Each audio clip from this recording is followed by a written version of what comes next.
there are dragons who want to quit their lot of being dragons, can change it. I will appear before them in the body of a dragon and speak Dharma for them, enabling them to accomplish their wish. If you are a dragon, remember Kuan Yin Bodhisattva, yeah? Any of you are dragons here? All right. If there are yakshas who want to get out of their present fate, one of the ghosts, I will appear before them in the body of a yaksha even, and speak Dharma for them, helping them to accomplish their wish. Wow, Bodhisattva Kuan Yin, so busy. She's more busy than I am, and she never complains. I should learn not complaining. Yeah, she has magical power. She's different. She's not in the world. She's not bound anywhere. Easier when you don't have the body, when you don't have to take the fate of the physical connection with the whole physical planet. If there are Gandharvas who wish to be free from their destiny, I will appear before them in the body of Gandharva and speak Dharma for them, enabling them to accomplish their wish. Is, I think, one of the celestial beings, bodiless, not us.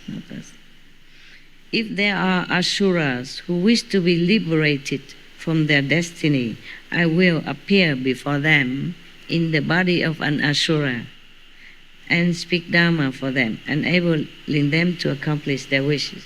According to the race of the beings, she will appear in that race. Otherwise, you don't trust. If she appears like a Kuan Yin Bodhisattva, probably the asura will run away thinking Bodhisattva will come and catch him or something, you see? So the master also has to appear as a human, so that the human can feel closeness and affinity, feel closeness. Same, she's the same. All beings are like that. You see, not just humans, but all beings. You see, even Asura, or dragon, or king of heaven, or anyone that the Bodhisattva helped up to now, she always appears in the same race as them. The beings are like that. They like to see similar things they can identify themselves with, so then they can trust. That's why the master don't just stay in heaven and hula hop and change your destiny. Mostly you have to come down. These beings are different. And even then, Kuan Yin Bodhisattva has to come down as a human, as a householder, or as a king or something, and talk to them. Otherwise, they will not listen. Therefore, the master sometimes appear in our world as kings and queens in order to liberate these group that have been praying for such a thing. Therefore, maybe His Majesty Tràng Nhân Tông was one of the Kuan Yin Bodhisattva transformation body in the human garb in order to help those who pray for such and such. That group.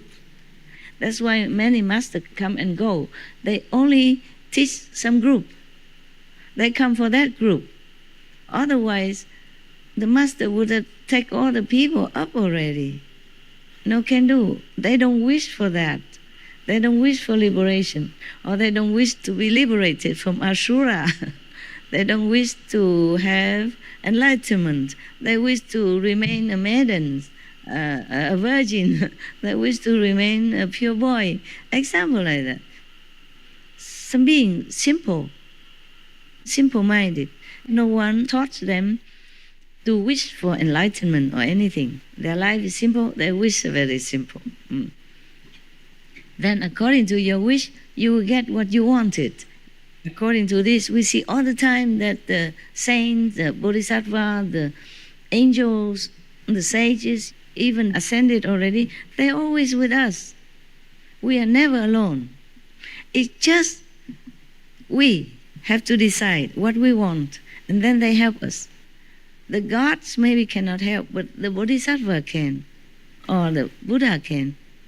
Make sure you really want what you wish. Huh? Because you just talk, you're not sincere, then of course your wish don't come true. And make sure you know what you wish, and you know what's good for you is the best before you wish.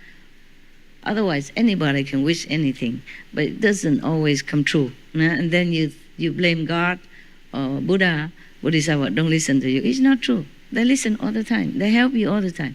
If you're really sincere, in your heart you really want that. All right, next.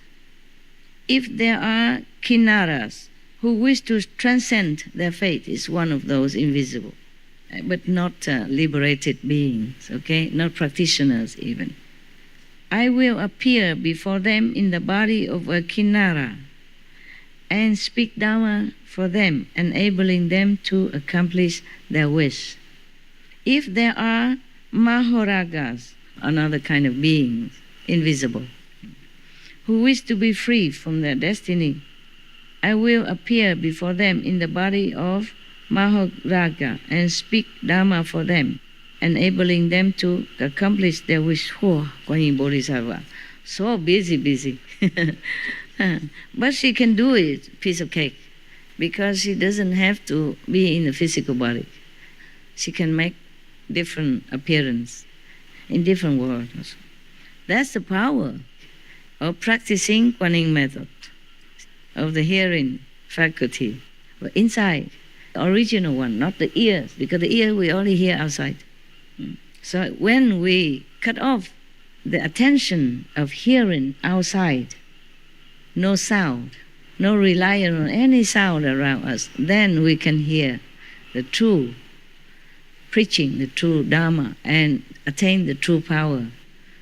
That's why the Buddha said, if you rely on sound or appearance, physical appearance or physical sound, you won't see Buddha.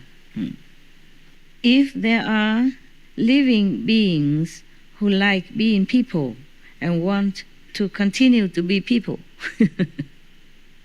I will appear in the body of a person and speak Dhamma for them, enabling them to accomplish their wish.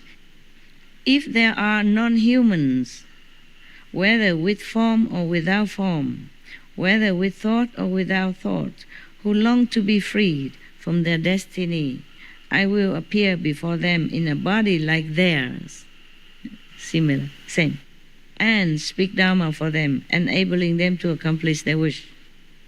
This is called the wonderful purity of the 32 response bodies, by which one enters into all lands and accomplishes self-mastery by means of the samadhi of becoming permeated with hearing and cultivating hearing, and by means of the miraculous strength of effortlessness, to do without doing. This is automatic for the Kuan Yin Bodhisattva. Not like we in this physical world, we have to think, we have to direct our attention to this and that. Also, World Honor One, using this Vajra Samadhi, means indestructible Samadhi. Vajra, like king of Samadhi. Of becoming permeated with hearing and cultivating hearing, meaning cultivating hearing and permeated with the sound, with the current, with the vibration. And using the miraculous strength of effortlessness, because I have a kind regard equally for all living beings in the 6 paths. Yesterday I explained already 6 paths, from low heaven down to hell. I go throughout the 10 directions and the 3 periods of time, and cause all living beings to encounter bodies of mind, to receive the meritorious virtue of 14 kinds of fearlessness. She doesn't have only that, she has more, due to power of Kuan Yin practice. 14 fearlessness, not just one, but 14 fearlessness. First, because I do not contemplate sounds for my own sake. Contemplate sounds. She contemplates sounds. Maybe that's why her name is Kuan Yin. The Buddha who transmitted her since eon past this method is called Kuan Yin Buddha. So she became Kuan Yin Bodhisattva. And incidentally, in the Chinese name, Kuan means observation or contemplation, Yin means sound. First, because I do not contemplate sounds for my own sake. It is for other beings, yes. But rather listen to the sounds from those whom I contemplate. Meaning, if somebody was in trouble, asking for help, then she meditates for that person. She meditates, she contemplates on the sound so that she has power to help that person or whoever that being is. I can enable living beings throughout the 10 directions who are suffering and in distress to attain liberation by contemplating their sounds. She contemplates their energy, their vibration levels.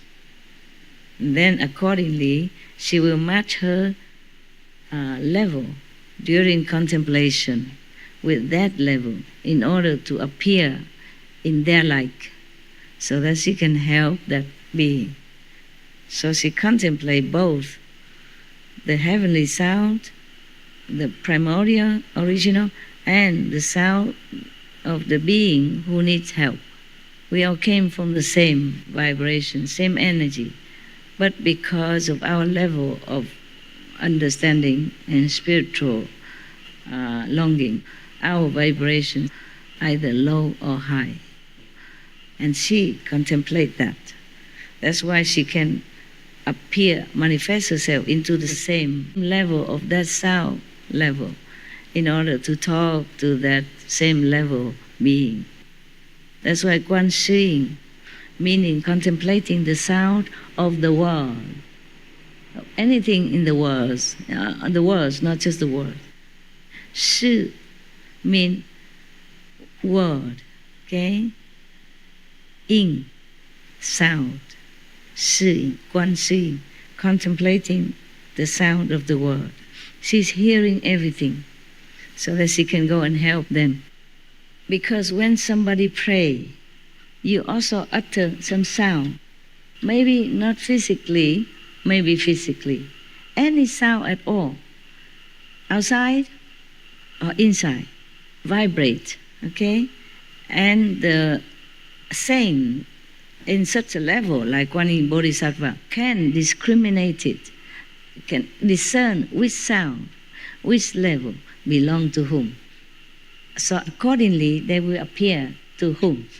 To that person or that being, and help them to accomplish what they want. Everything you utter, whether in your mouth, from your mouth, or in your heart, make a certain energy vibrating throughout the universe. So the high-level beings like Kuan Yin Bodhisattva can catch the sound and hear it. It's simple. Of course, it's in a different level, but here we have like a telephone nowadays. You can text and talk to different people at the same time. Yeah? And television, many people can look and see at the same time. It to match the frequency. In our physical level, we match the frequency physically, electronically. In the higher level, they do it with telepathic frequency. And higher still, it's a different kind of telepathic frequency. Thus, Kuan Yin Bodhisattva and maybe other Bodhisattva be able to hear and analyze. And it's automatic. It's not like what I say, have to hear it first, analyze it. No, they do it faster than a snap of the fingers, faster than we blink our eyes. Automatic, all the time, 24/7. So, practice Kuan Yin method and help others. You can attain some level. Maybe not as high as Kuan Yin Bodhisattva, but some level you can help someone, okay? Your soul, your higher soul, elevate it higher and higher, and then you can always help other beings, okay? Automatically. So that's why I said your duty physically is not only to follow me or to practice Kuan Yin method, but is to help others as well. We learn from Buddha, Bodhisattva, we have to learn to be like them. In some part at least, not 100%, maybe we cannot yet, but some percent. If she can help maybe 10,000 people, we can help maybe one person, 10 people, 100 people. Aim high, noble goal, lofty goal, not just thinking, oh, I have to meditate because Master says so. 2 hours, I don't know if I can make it. I try. I try just to catch up with the quota. No, you do it for yourself, for other beings, okay? Because your vibration can uplift other beings' vibration and might help them also in many ways. In your small way or bigger way or great way, depend. You keep climbing up, you keep helping. Right, got that? That's its real love. That's what I call real love. This is also convenient. You know, most masters, they have the birds, or when they talk, they're doing this. So I have something similar, right? All I have to do is stuck it all to here, and then I just use some tape, put it there. Sanjay.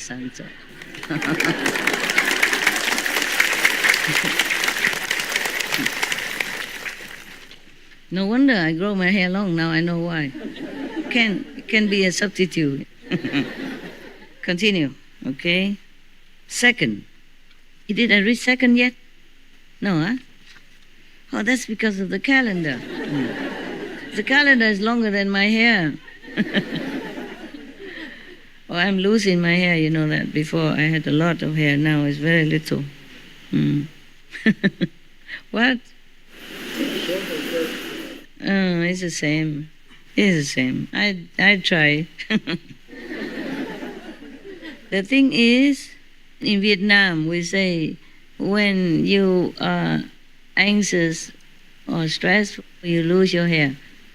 Is that the problem with you? All the monks? No. In Vietnam, we say that. They say, if you're hungry, your bird falling off. If you stress out, your hair falling off. So maybe you are stressed out because your hair fall off, but your bear did not. So you're not hungry. We can read that. Not hungry, go have bird still, but stressful somehow. Yeah, it's funny, you know, because some people don't have hair here, but they have a lot here. Huh? Why is that? You older, you know. Why? Huh? You don't know. You lose both. There is a saying that those who lose hair here, they are handsome. Those who lose here, they think. Those who lose here and here, they think that they are handsome. Oh, wow. Wow, talking about self-aggrandizement. So you think you're handsome? Both of you. Because you lost hair in that part where you're supposed to think you're handsome. You think you're handsome? Oh, for God's sake. Oh, yes, you are. Why, you're not ugly? Men mostly are always handsome, no matter what. They don't need makeup, they don't need colorful, fancy clothes or, you know, like figurines. And the woman still go gaga over them. Right? So that means men are always handsome. And women, we need a lot of instruments, yeah? No, from the hair down to the toe.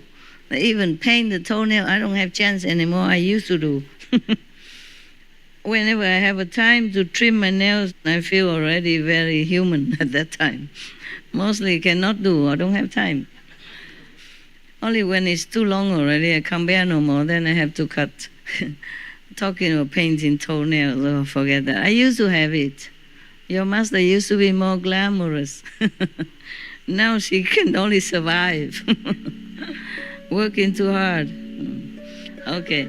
Okay. So now when you see, if you want to catch a man and lost the hair, you tell them, you handsome, don't think anymore.